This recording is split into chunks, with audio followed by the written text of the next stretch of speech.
we we chia lối đang dài mà xa la giờ la mi tha cu mưa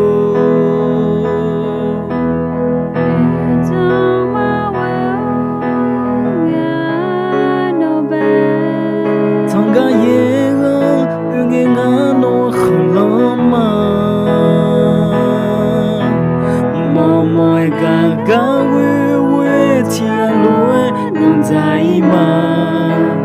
nữ khăn thì chỉ cho khai mà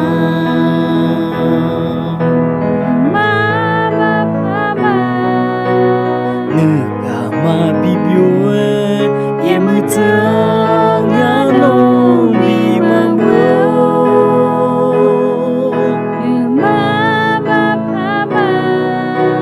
nữ gà mà bị biểu anh nhà thì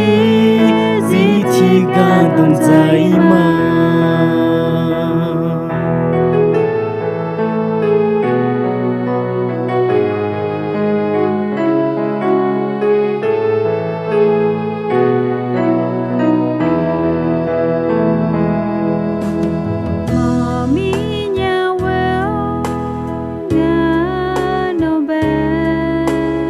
gà mi nhà mưa ngã nó về mò mỏi gà we chia lối đang dài mà xa la dòng la mi tha cu mưa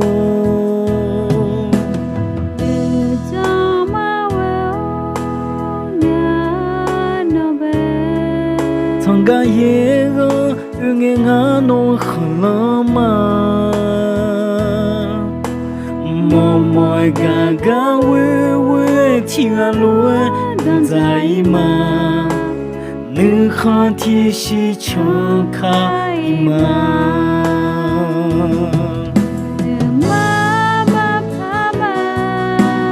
nữ gà mà bị biểu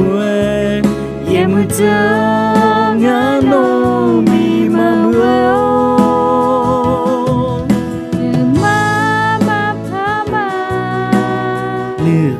mà bị biểu anh nhà thì gì thì cả từng dài mà nữ mà phá mà nữ cả mà bị biểu em mới chờ ngã nó mi mà mưa nữ mà phá mà nữ cả mà bị biểu anh nhà thì gì thì gà đông dài mà anh nhà thì gì thì gà đông dài mà